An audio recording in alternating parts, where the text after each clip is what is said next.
Hello and welcome to News Central TV. I'm Darshan Usman, and here are stories making headlines beyond the continent. The United Nations Security Council has demanded an immediate ceasefire between Israel and Palestinian group Hamas in Gaza. The Security Council also asked for the immediate and unconditional release of all hostages as the United States abstained from the vote. The remaining 14 council members voted for the resolution on Monday.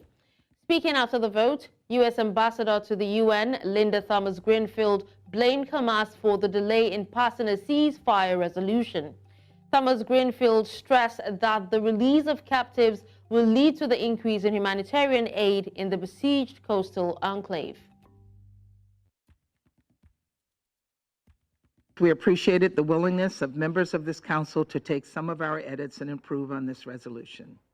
Still, certain key edits were ignored, including our request to add a condemnation of Hamas. And we did not agree with everything in the resolution. For that reason, we were unfortunately not able to vote yes. However, as I've said before, we fully support some of the critical objectives in this non-binding resolution. And we believe it was important for the Council to speak out and make clear that our ceasefire any ceasefire must come with the release of all hostages. Il lui faudra œuvrer au relèvement et à la stabilisation de Gaza. Enfin et surtout, le Conseil de sécurité aura à remettre un processus politique sur les rails visant à l'établissement de la solution des deux États, la seule à même de garantir la paix. Notre Conseil ne pourra naturellement se substituer aux partis, mais son rôle sera central. La France prendra ses responsabilités et proposera dans les jours qui viennent une initiative au Conseil de sécurité. Je vous remercie. So on the one hand, the resolution says that taking civilian hostages is in violation of international law, yet on the other hand, despite the fact that you know Hamas won't listen to your calls and release the hostages, you demand a ceasefire. Take a moment and think about this moral contradiction. From 1948 to 2024, we have endured. We have survived. We have resurrected only to face death once again. Earlier, United Nations Chief Antonio Gutteres on Monday called for an end to the ongoing war in Gaza. Gutteres made the call at a joint press conference with Jordanian Foreign Minister Ayman Safadi. The United Nations chief defended the UN Agency for Palestinian Refugees as a lifeline of hope and dignity and called for a surge of aid into Gaza. His remarks come as the agency faces a financing crisis after some key donor countries cut off funding following Israeli accusations that several UNRWA staff in Gaza were involved in the October 7 Hamas attack. In relation to the northern part of Gaza, it is absolutely essential to have a massive supply of humanitarian aid now. And this means opening more entry points. It is so important that finally the Security Council became able to approve a resolution asking for a ceasefire in Gaza. But at the same time, it is our duty to do everything to mobilize the whole of the international community, and I see a consensus emerging in the international community, even in the countries that are friends and allies of Israel. I see a consensus emerging that this war must stop. The Israeli government is not listening. They're still reaffirming that they will go into Rafah. And I would just conclude by saying that we cannot allow a group of radicals, racist, extremist ministers to doom the future of the region to more conflict and more war, and more immediately, we cannot allow them to continue to kill with impunity.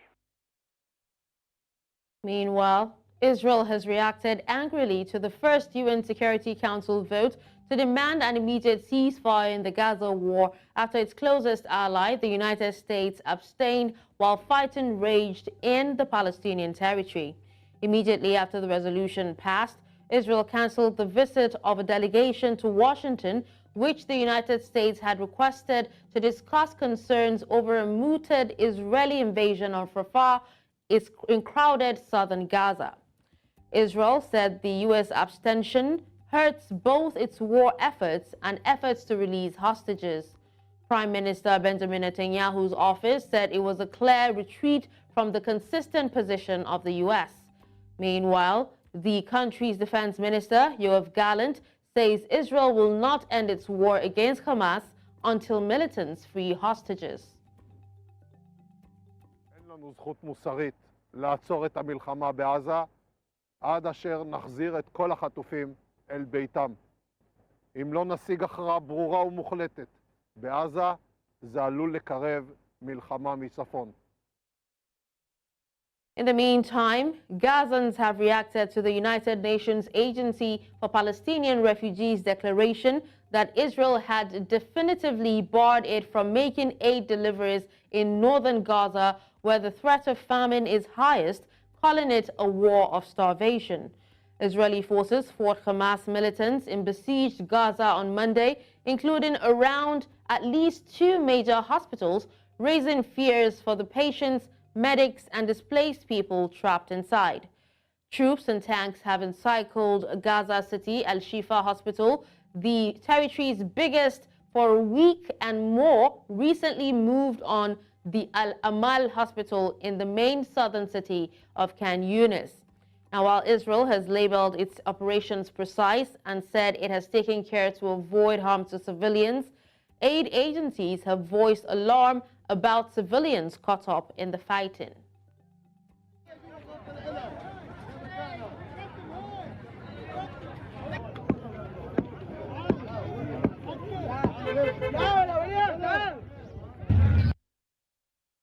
أنا برفض إنهم الوكالة يسكروا الإنارة تبعتهم يسكروها، لو انسكرت الإنارة الناس هتموت من قلة الجوع، حرام عليهم، يعني لما يسكروا الإنارة إحنا وين نروح؟ وين نضيع؟ أطفالنا هدول وين نروح؟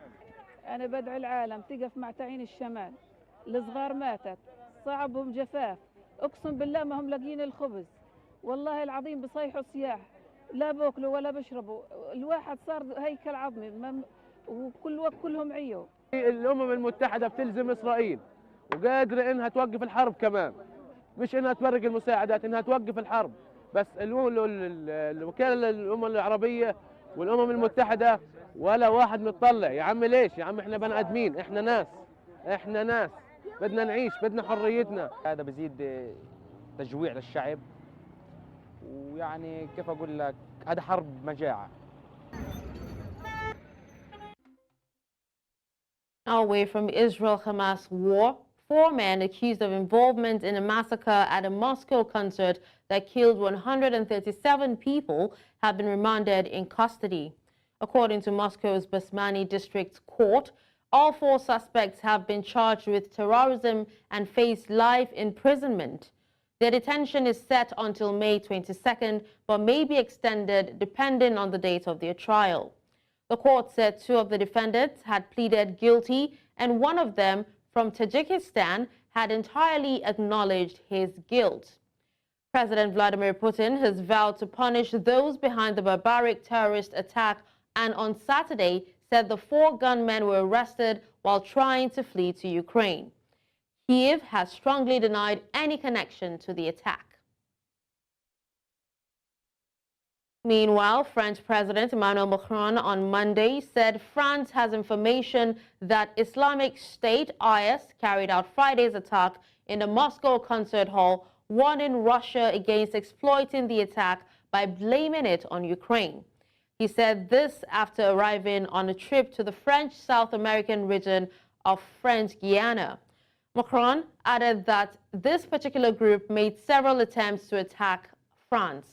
Macron, however, warned Russia against any exploitation of the attack, saying it will be cynical and counterproductive for Russia to use this context to try and turn it against Ukraine. Ce groupe particulier qui est impliqué, semble-t-il, dans cet attentat, avait conduit ces derniers mois plusieurs tentatives sur notre propre sol.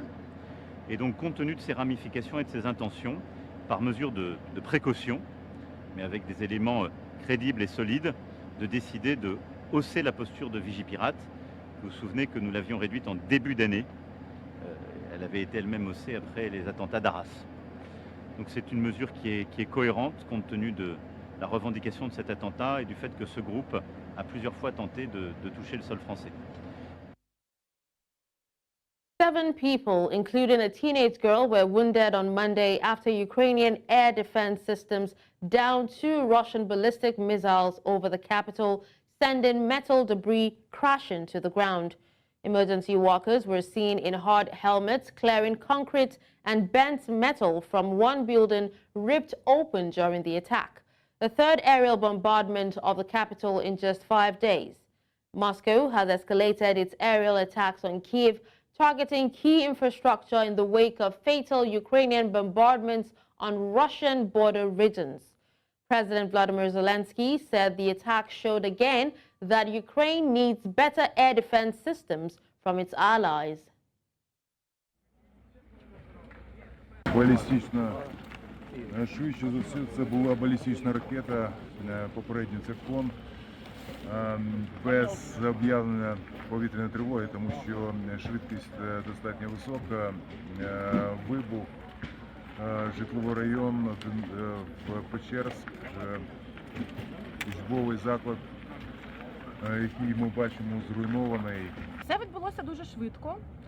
Я не очікувала, чому, знаєте, говорять, там інтуїція, всі ці речі, коли пролунала тривога, я приїхала вчора з відрядження, сіла, щойно прокинулася, зробила каву, хотіла там робити звіти якісь, увімкнула ноутбук, присіла випити кави. Пролунала тривога, тривога, окей, будемо читати, моніторити, що куди летить, і потім вже відповідно до ситуації, дитина спить. І все було дуже швидко. Сиділа на роботі в офісі.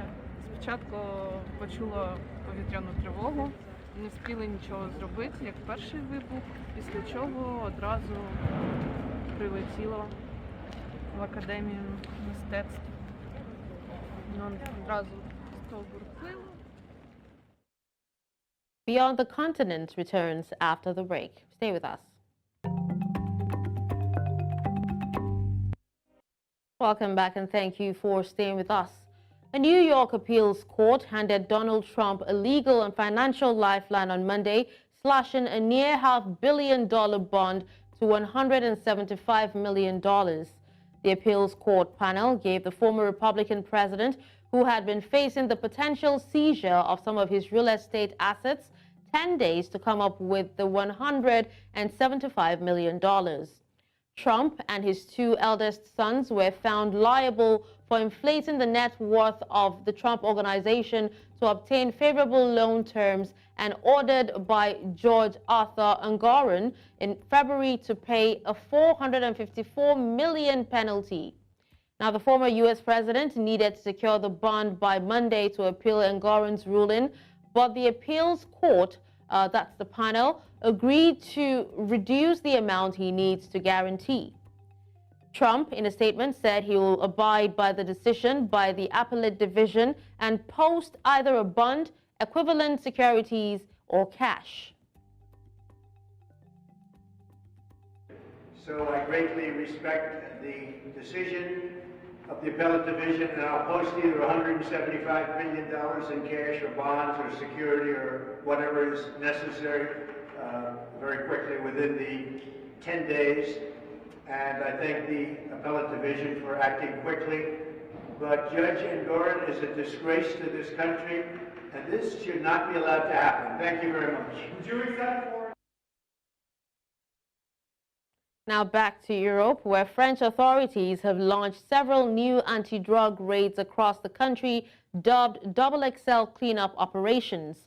This was disclosed by the country's Interior Minister, Gerald Darmanin, on Monday. President Emmanuel Macron last Tuesday launched a major operation against the narcotics trade in Marseille and other French cities, saying that gangland battles that last year left dozens dead had made life a misery for residents. He said that operations will be launched in about 10 French cities, adding that it would be a XXL cleanup. According to local authorities, 900 police and custom officers were deployed in Marseille and the Bouches-du-Rhône region on the first day of the operation. Nous avons un objectif de 850 personnes à interpeller. Donc nous sommes à peu près à un quart de cet objectif si on compte Marseille plus ce qui a été fait ce matin, puisque nous avons depuis plusieurs mois travaillé avec l'ensemble des services de renseignement, des services de police et de gendarmerie pour pouvoir mettre sous technique de renseignement, pour pouvoir suivre, pour pouvoir sonoriser un certain nombre d'objectifs de drogue que nous n'arrivions pas tout à fait à attraper et pour faire démanteler des points de deal en intégralité, adressé comme l'a fait le président de la République et comme l'a fait, je crois, une grande partie de la classe politique française, mes condoléances au peuple russe qui a connu un attentat absolument ignoble et qui est manifestement, sans aucun doute, le fait de l'État islamique, qui est notre ennemi. Et alors, nous n'avons aucune espèce d'acceptation ou d'excuse vis-à-vis de la menace islamiste radicale qui est responsable de ces massacres. Ils sont touchés. Et donc la menace islamiste, elle peut toucher tout le monde à tout moment. Et ce n'est pas seulement le cas de la France, c'est ce que j'essaye de répéter. La France, parce qu'elle porte des valeurs universelles, parce qu'elle est pour la laïcité, parce qu'elle porte des valeurs de courage et de libération, et aussi est particulièrement menacée, notamment, bien sûr, pendant ces événements extraordinaires que vont être les Jeux Olympiques. Nous avons un système de renseignement. Britain's Deputy Prime Minister Oliver Dowden has announced sanctions on a group called APT31, which the UK says is affiliated with the Chinese state. UK is claiming that the group was involved in a cyber activity against democratic institutions in Britain and around the world. Dowden told MPs the attacks in 2021 and 2022 compromised the Electoral Commission and UK parliamentary accounts, including those of lawmakers. Last summer, the Electoral Commission stated that it had been a victim of a complex cyber attack between 2021 and 2022. This was the work of Chinese state-affiliated actors. These actors gained access to the Electoral Commission's email and file-sharing systems, which contain copies of the electoral register. As the Electoral Commission stated in 2023, when this attack was first made public, the compromise has not affected the security of elections. This email campaign by APT31 was blocked by Parliament's cybersecurity measures. In this case, it was entirely unsuccessful. However, any targeting of members of this House by foreign state actors is completely unacceptable. In Central America, the president of El Salvador, Nayib Bukele, has announced the deployment of 6,000 military and police officers to surround gang remnants in the north of the country after the death of 2 people.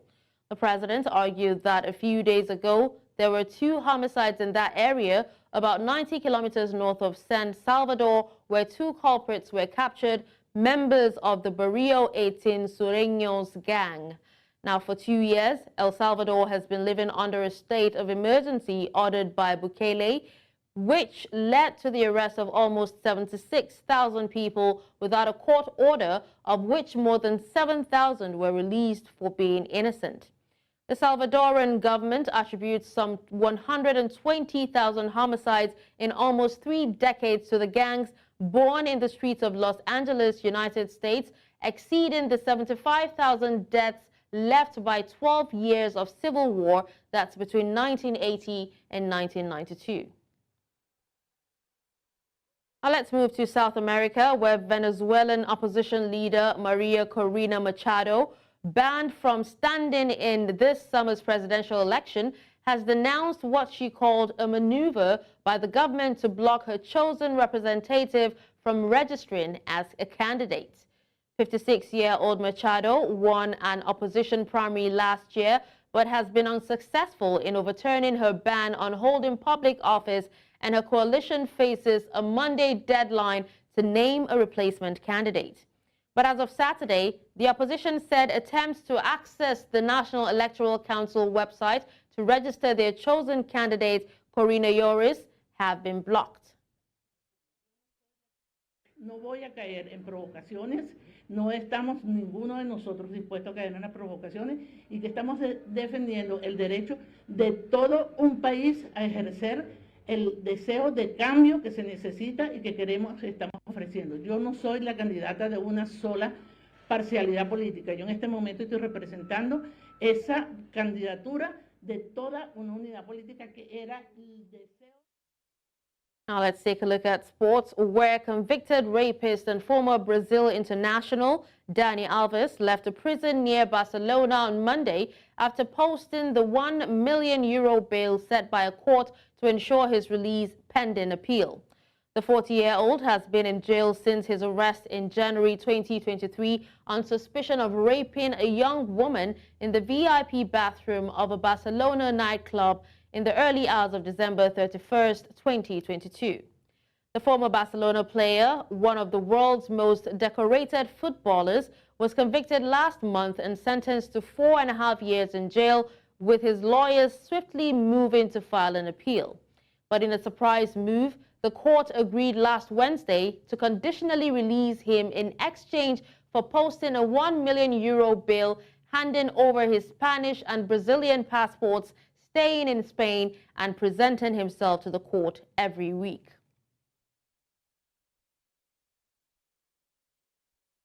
Still talking sports, former Arsenal and Chelsea defender Ashley Cole has been inducted into the Premier League Hall of Fame.